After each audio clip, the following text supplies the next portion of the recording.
and particularly Michiganders, about what it's like to be a woman in a Sharia family. And frankly, I think, I'll switch it to you in just a second, one of the things that got my attention is this lady you're looking at has a fatwa issued against her. Her comment the very first time we talked was that for her, Michigan today is a no-go zone, or parts of Michigan are no-go zones. So Let's just try this thing. I'm not sure if there's going to be reverb or not, but let's just try it. Can you hear me? Okay. All right, so maybe you could start, give us a little background, Prudence, and maybe come back to the topic of why Michigan would be a no-go zone for you. Absolutely. My name is Farah, like they could just introduce me. I was born in Cleveland, Ohio, and when I was about 5.5 years old, my dad moved us to the Middle East. We actually lived in Jordan, and I lived in the UAE, in Dubai, for about 10 years total. 6 years in Jordan and 4 years in the UAE. I was actually born to a Muslim father and a mother who was born Roman Orthodox. So she was a Christian. They eloped and got married in California. And my dad actually told my mom when they got married that the children would be raised on both religions, that everything would be okay and peaceful in the house, and that he was completely open-minded. He went to church with her. He would participate in Christmas and other events. They actually used to go out on outings with the pastor. They got married in a church. They also got married in a mosque. So this was also back in the 80s. So there weren't as many mosques in the United States, but they did do that. And then by the time my mother's third child was there, my second sister, my dad had begun to be very abusive at home, even though we lived in the States. And my dad had told my mom that he was going to take us to the Middle East without her unless she decides to convert. So my mom went in front of a full mosque in Florida, and she converted to Islam. At that point, it didn't matter what my dad had promised. He had picked us up and moved us to the Middle East anyways, and it got worse. It got a lot worse in the Middle East because there are no rights for women in the Middle East. You have even less rights if you are Christian, and it doesn't matter if you had converted or not. That's not really taken into account. So while we were living in the Middle East, we had actually undergone every kind of abuse you can think of, whether it was verbal, mental, emotional, physical, sexual abuse, because we as children were not considered, at least 3 out of the 5 kids were not considered complete Muslims. And in Islam, it's okay to harass and it's okay to rape girls and women who are non-Muslims.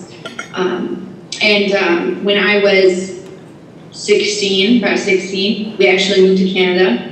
And I thought that things were going to be great because we were back in the West and life was going to be fantastic and we had rights.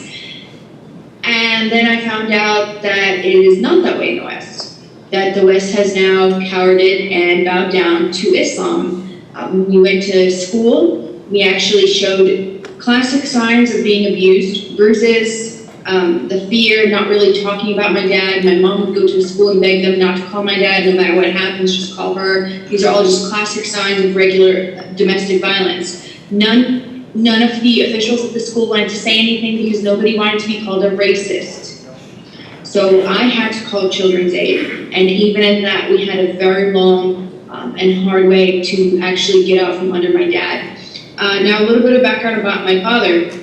My father is what you would call the most moderate Muslim. Growing up, I have never seen my dad open a Quran in the house. He wore shorts and necklaces, and he was very westernized.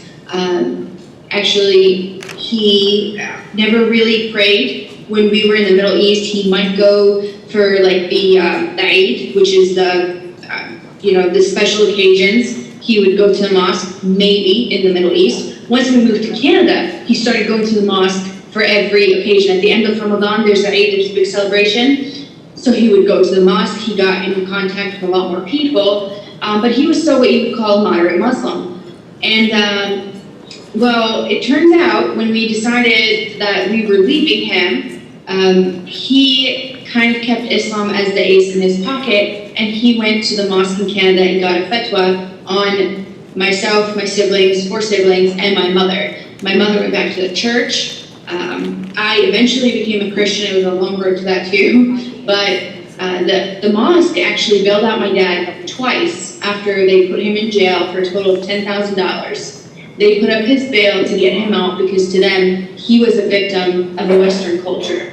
So it didn't matter that he was abusive. It didn't matter that he was actually convicted of 11 or 13 charges against him of domestic violence, threats against our lives, everything else.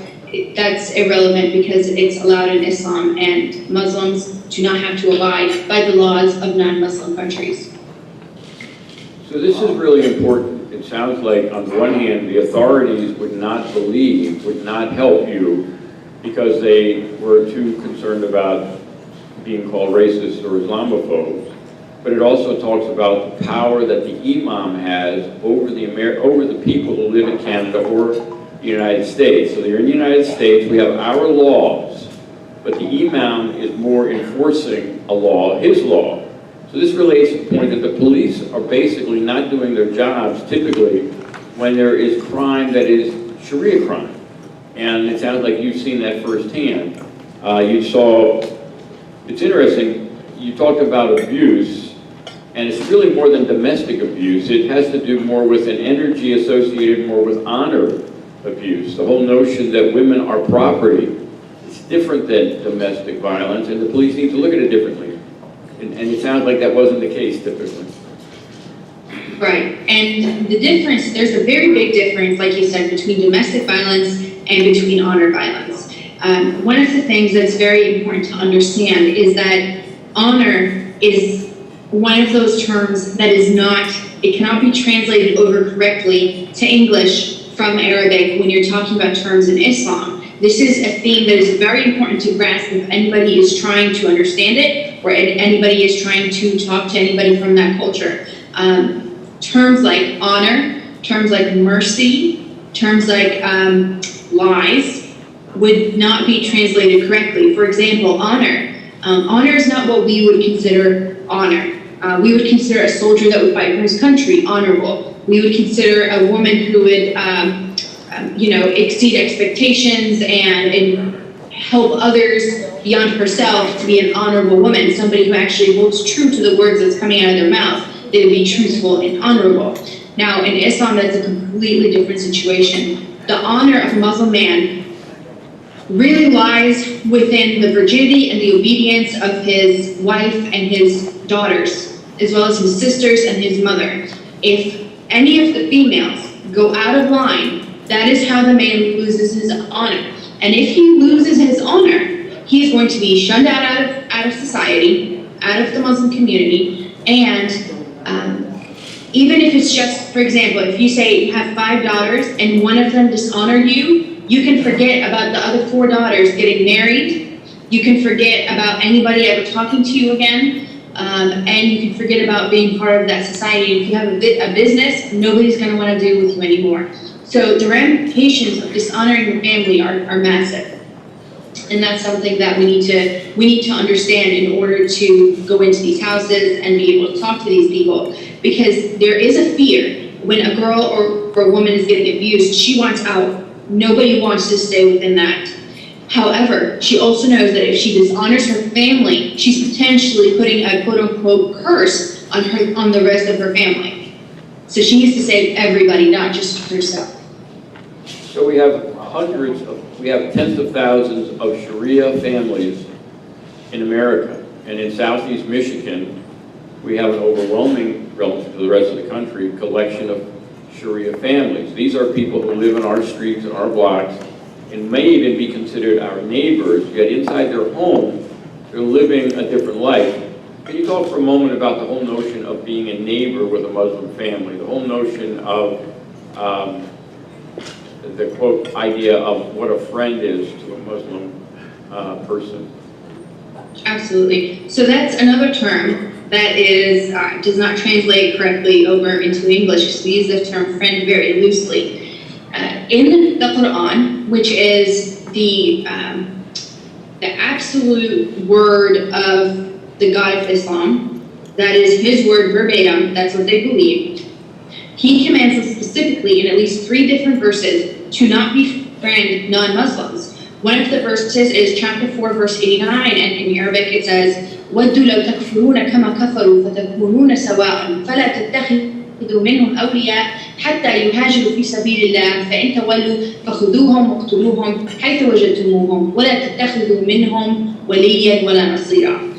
And this translates to, and this is a translation from the website Quran.com. This is not Farah's translation. So I'm going to use their very sugar-coated, dipped in honey translation. It says, they wish you to disbelieve, and they here refers to Christians and Jews and non-believers. They wish you to disbelieve as they have disbelieved, so you would be alike. So do not take from among them allies until they immigrate for the cause of Allah. But if they turn away, then seize them and kill them wherever you find them, and take not from among them any ally or helper. So this is not a misinterpretation. This is not me trying to make Islam look bad. You don't have to try. It's right there. You can go to their websites and their sources, and it's written in plain English and in plain Arabic. You are not to take friends among them. If other people would like to know, you can check out chapter 5, verse 51, which says, "O you who have believed, do not take the Jews and the Christians as allies." And it will continue on. Chapter 4, verse 144, it says, "O you who have believed, do not take the disbelievers as allies instead of the believers. Do you wish to give Allah against yourselves a clear case?" And Allah is one person you do not want to come after you. Because again in the Quran it mentions He will strike terror in the hearts of the non-believers. The word terror is mentioned quite a few times in the Quran, talking about Allah going after the non-believers. So this is something that's commanded. There is not such a thing as a Muslim who doesn't believe in the Quran. It doesn't happen. All Muslims from all sects, from Shia, Sunni, Muhammadin, whatever they come up with, they have to believe in Allah. They have to believe in Muhammad, who is their prophet, and they have to believe in the following books. Quran, which is the sacred word of Allah, and then there is the Sunnah. The Sunnah is everything that Muhammad did or said, and the Sirah. The Sirah is a book about Muhammad's life. And the reason for that is that in the Quran, Allah specifically commands the Muslims to obey Muhammad and to follow his example. This is mentioned 91 times. This is not something that just callously came across the Quran. Allah made it a point. So Muslims decided to document everything that Muhammad said and did, down to the very little details, like what foot did Muhammad use to enter a house? He used his right foot. What hand did Muhammad use to eat? He used his right hand. So now, if you actually use your left foot to enter a house, they take it as a sign of something bad is going to happen, or it's not allowed to do. If you eat with your left hand, that's haram. It's not allowed. You have to eat with your right hand. So this isn't something that is misinterpreted. This is their tradition, and this is what they have to follow. So when we talk about somebody becoming a friend, that would be an indication of assimilation. If you have this profound, long-term, no matter how nice I am to you, you're really never going to be my friend. Well, at a neighborhood level, that's really an example of the lack of any intentional assimilation. When you see assimilation, when you see interfaith establishments that for many of the churches are very gullible about, that's all tekiya, that's all part of the strategy. And so I think maybe that's a really important message for us. It's not happening. So can you give us an update on your perspective on what's happening with the churches in America and their inability to deal with this?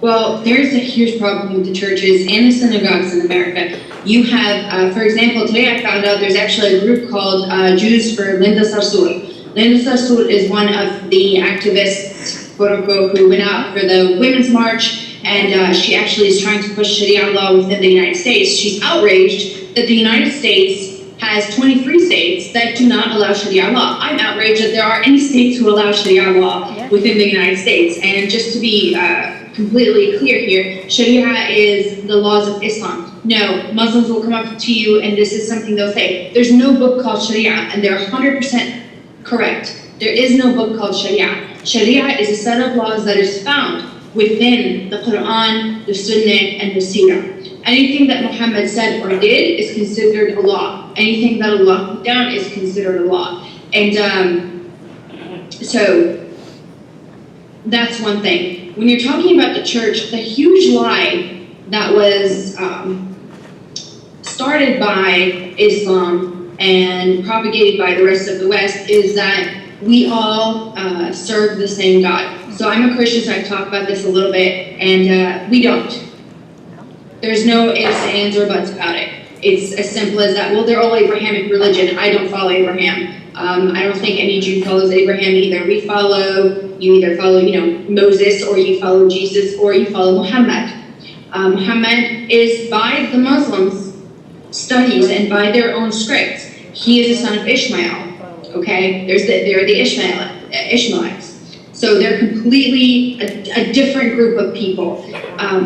It's not possible for him to be the same God. Just on a Judeo-Christian perspective, you're talking about our God, who is all merciful, all powerful, has not changed over the ages. He doesn't lie. He is sinless. Our God is completely sinless. You look at Islam in the Quran, Allah describes himself as the biggest deceiver. He says in the ayah, or in the verse, he says, let them deceive, but Allah is the biggest deceiver.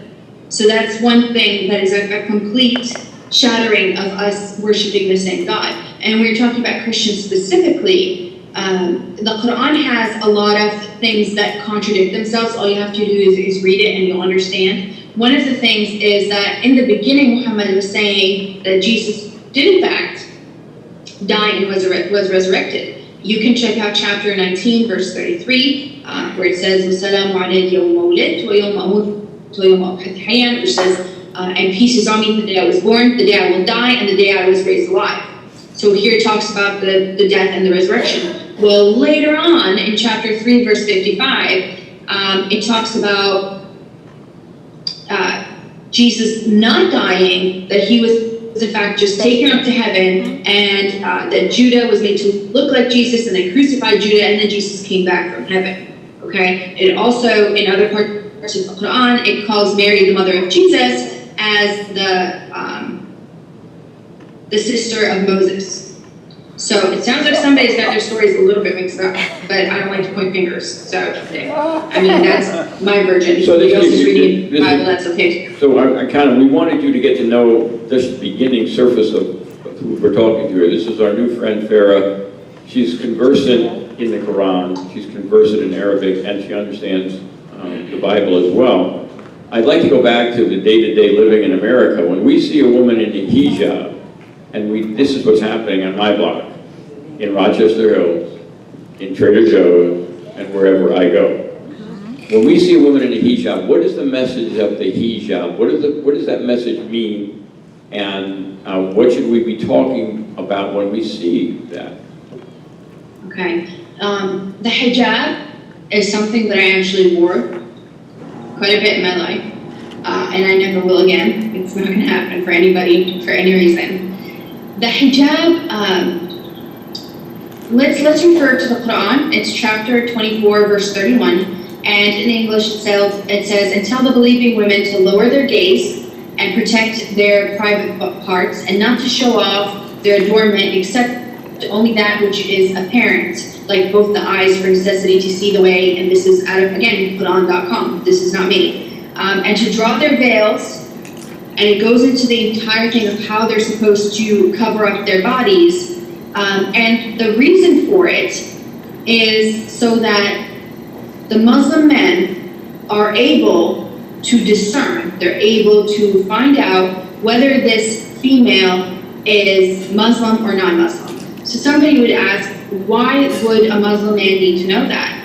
Well, there are two stories that go behind why the hijab became issued within Islam, why the hijab was issued. The first story, which is the more believed story within the Sunnah, is that there were women, Muslim women, by a well in Saudi Arabia in Medina. They were harassed by some Muslim men. So they went to Muhammad and to complain to him about being sexually harassed by these Muslim men. Muhammad went into his house, talked to his God, came back out, and said, God says you have to cover up yourself so that the Muslim men can discern whether you are a Muslim woman who is respectable and not to be touched, or whether you're a non-Muslim woman. Because non-Muslim women, it is okay to harass them, and it is okay to rape them. It is part of what is called Jawari. So Jawari are the women that are taken, not necessarily taken, even if they give themselves up to Muslims.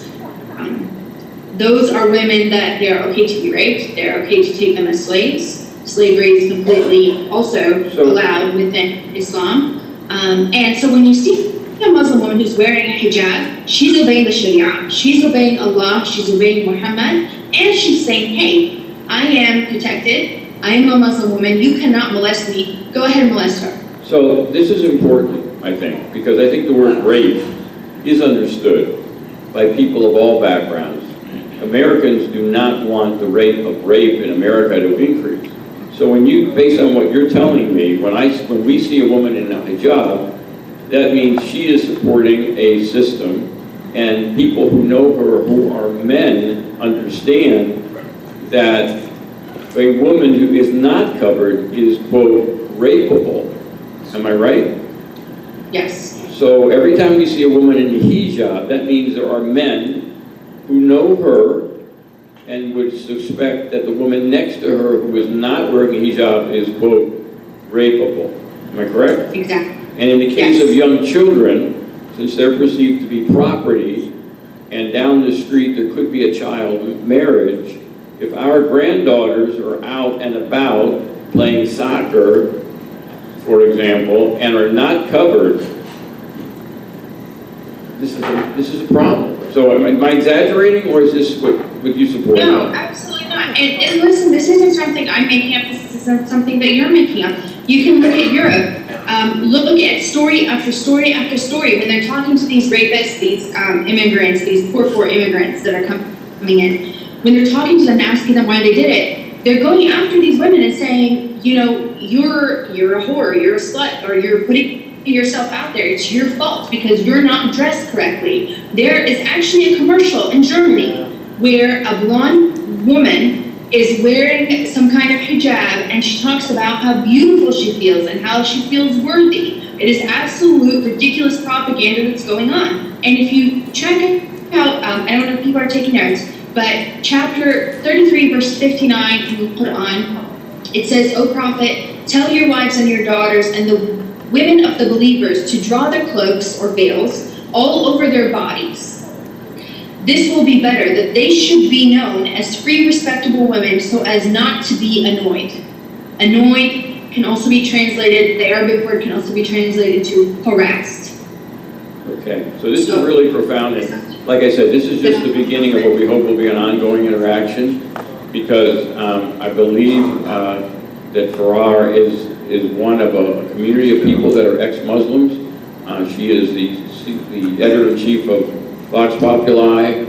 She has offered to connect us to other ex-Muslims.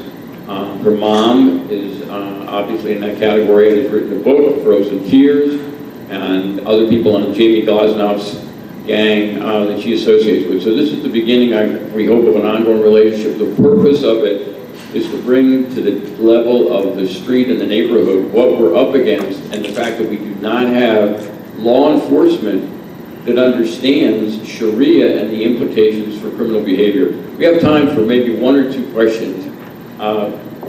Ruth Ann and Mary Ann are probably going to get the questions, and then we got to shut it down. Yeah. So we got just a few more minutes. First question.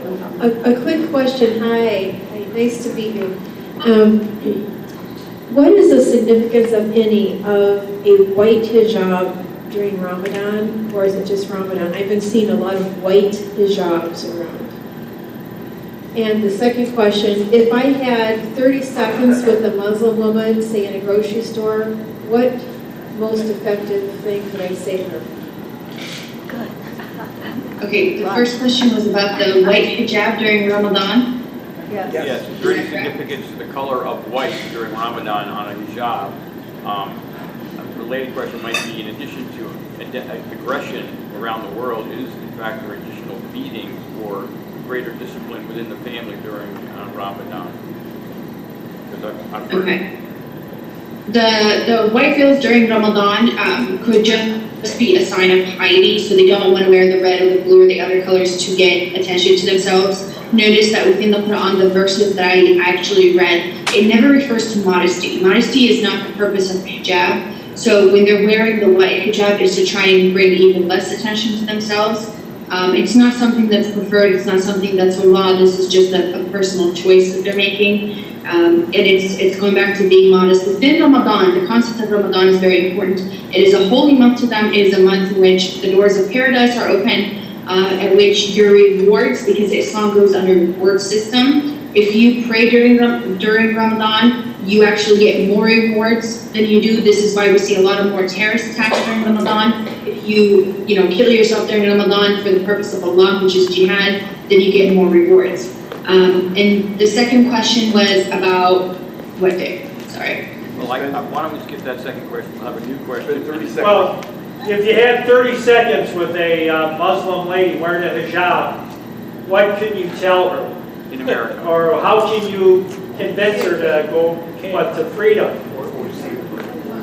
How do you break the ice? How do you break the ice? Break the ice, woman to woman, one woman. You ask her if she's suppressed? No, do not confront Islam head on. This is not how you do it. They're already waiting for you to offend them, because the Quran and Muhammad has told them since they were yay big that Christians and Jews hate them, that Christians and Jews are going to come after them, that they will never love them. This is actually literally out of the Quran. So you have to come across from a point of concern and from a point of friendliness, but be very wise and be very vigilant and very careful as to remember always that they have a friend in you, but you don't have a friend in them. So you're going to have to be very, use kid gloves when you're speaking. And don't be afraid to offend, but tell the truth in a nice way. Okay, we got a question from Mary Ann. Okay, my question is that I'm seeing a lot more covering on women. I'm seeing more just the eyes opening. Everything more covered, even to the point of wearing gloves. There's no part of the body that is seen except the little slit for eyes. Does that mean more compliance to Sharia? Yes, absolutely. It means more compliance to Sharia. The misinterpretations don't exist. However, how far a woman should cover herself, that is what the different sects of Islam actually don't agree on. You have the sects that say everything should be covered, just the eyes. Some people say even the eyes don't need to show, because you can just wear a screen type of cover to where you can see through it. And that's because in chapter 24, verse 31, it says, and not to show off their adornment except only that which is apparent, like both the eyes, for necessity to see the way.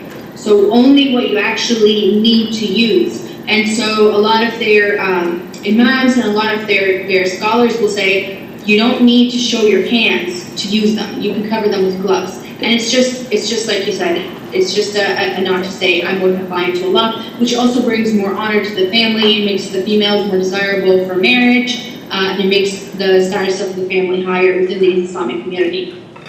We just got Jim, and then we'll wrap One up. more, and then we're done. Okay, thank you. As you probably know, we here in Detroit area are at the epicenter of the first genital mutilation case. We have 2 doctors in the area that's been charged, and the federal government's actually handling this case. And I heard recently there's a well-known national lawyer who has joined that team. I don't recall his name right now, but he has joined the defense to indicate that they are going to use as a defense that this was merely a religious ceremony, part of a religious ceremony. I wonder if you could speak to this. Thank you for bringing this up. FGM, female genital mutilation, is in no way, shape, or form female circumcision. What they're going to try and do, as I have said before, they're going to try and pitch it as the Jews and the Christians circumcise their boys.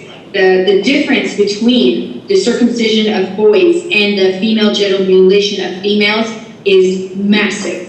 just the health repercussions, just the physical health repercussions in and out of themselves are absolutely astonishingly gross and terrible, and they're horrifying. When you look at it, they're not lying. It is religious. In Islam, you don't have to. There are two types of things that you have to do and things that you are preferred to do. These are things that are recommended. FGM is one of them. I actually have things right in front of me, and it is a hadith. So this is part of the Sunnah of Muhammad. This is something that he said, and he says, do not go to the extreme in cutting. It is better for the woman and more liked by the husband. And that's narrated by Abu Dawood, and that's number 5,271. Okay, so he actually preferred for females to be cut, but do not go to the extreme of cutting. And as far as I know, the doctors that were practicing FGM, and I guarantee you there are more of them within the United States that are doing it, they were not cutting all the way, so it wasn't a type 3 kind of FGM, it was a type 1 or a type 2, and you can actually go online and take a look, but if you have a weak stomach, don't do it. So they're absolutely correct. It is preferred within Islam to cut a female, and it is to try and basically stop her from being sexually active, because again, it goes back to the honor of the family. Okay, well, this is just the beginning, I hope. I will share with you that if we are lucky enough to bring Farah back to join us, she has interesting comments about Abdul running for governor. She educated me on what happened in Lebanon. We can pick up that and lots of other topics as we move forward. I would recommend that you follow Farah on Vox Populi News, am I correct? What is it? .net, yes. .net, as well as it's VOX, POPULI News.com? .net. .net, excuse me. And I would also let you know that she's already out there on YouTube and various videos. If you get a chance, you should try to find the time when she interviews her own mother about their lives. That's very important. And so we thank you very, very much. And where's her father? the question is, where's your father now? Is he still alive? He is still alive as far as I know. He is somewhere between Canada and the Middle East. I have no idea. It's been almost, I think, 10 years now. He's had several restraining orders against him, and Prudence is not actually my real last name, so everybody knows that. Because there's the fatwa against me, so I can't really go by my real last name. And he travels around a lot. I don't know where he is. But you can also, one more thing, you can reach me on Facebook. I answer everybody's question. It might take a little bit longer, but I will answer your question. But you can find me at Farah Prudence on Facebook if they don't shut me down again. Okay. Well, thank you very, very much. We look forward to collaborating. Thank you very much.